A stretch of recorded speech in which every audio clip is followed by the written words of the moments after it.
Bab 1. Gerbang Kalijaga. Matahari Yogyakarta di bulan Agustus sama sekali tidak mengenal kompromi. Panasnya terasa menyengat, seolah membakar aspal yang membentang di sepanjang jalan Laksada Adi Sucipto. Di antara deretan kendaraan yang mengular di lampu merah pertigaan UIN Sunan Kalijaga, seorang pemuda dengan jaket denim pudar tampak tenang di atas motor Jupiter MX hitam kesayangannya. Zikri Maulana menyeka peluh yang membasahi dahi. Plat AA pada motornya menjadi identitas bisu bahwa ia adalah perantau dari sejuknya pegunungan Wonosobo yang kini sedang mengadu nasib di tanah keraton. "Jogja panas banget ya, Jupeh," gumamnya pelan pada motornya, lalu tertawa kecil sendiri. Sifatnya memang begitu.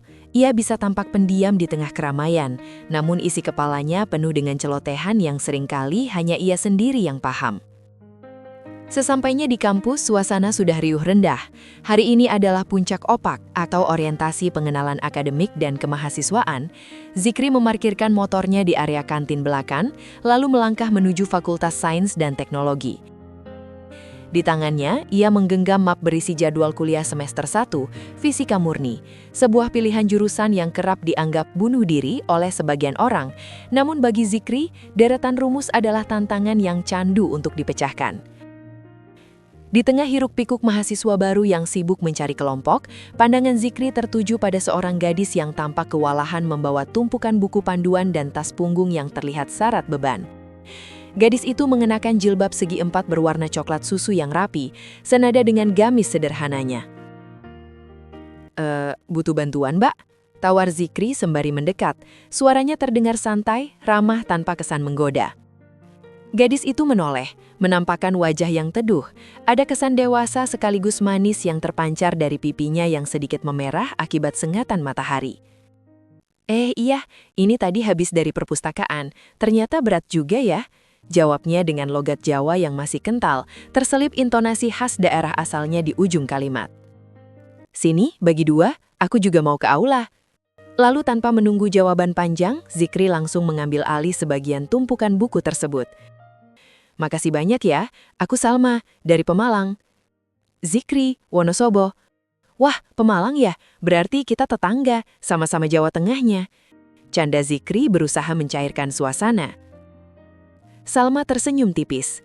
"Iya Mas, tapi Wonosobo kan dingin, sedangkan di sini panas sekali. Sudah betah?" "Ya, dicoba betah-betahin Mbak Salma, demi gelar sarjana fisika," sahut Zikri yang disambut tawa kecil dari Salma.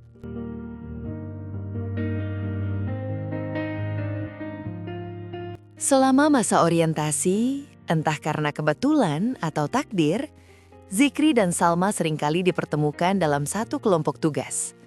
Salma adalah sosok yang sangat terorganisir. Sebagai lulusan pesantren, ia memiliki kedisiplinan yang tinggi dan pembawaan yang tenang. Di sisi lain, Zikri adalah tipe mahasiswa yang cerdas namun tetap santai. Pernah suatu sore, mereka duduk di selasar gedung fakultas sembari menunggu pengumuman jadwal praktikum fisika dasar. "Zik, kamu kok santai banget sih?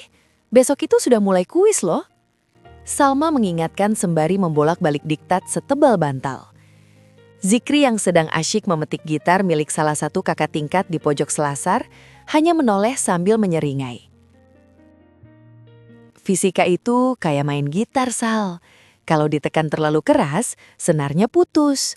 Kalau nggak ditekan, frekuensinya konstan, nggak bisa dinikmati." Filosofi Zikri asal-asalan, namun terdengar masuk akal. Lalu Zikri mulai memetik lagu dengan tempo lambat yang merdu. Kemampuannya bermusik membuat beberapa mahasiswa di sekitar situ menoleh dengan tatapan kagum. Salma terdiam. Ia memandangi Zikri dari balik bukunya. Ada sesuatu yang berbeda dari pemuda ini. Zikri tidak hanya kuat secara logika, tapi juga memiliki sisi seni yang tenang. Di mata Salma, Zikri adalah sebuah anomali yang menarik. Dan tanpa disadari, di sela-sela obrolan tentang hukum Newton dan termodinamika, benih-benih kekaguman mulai tumbuh secara perlahan di hati Salma.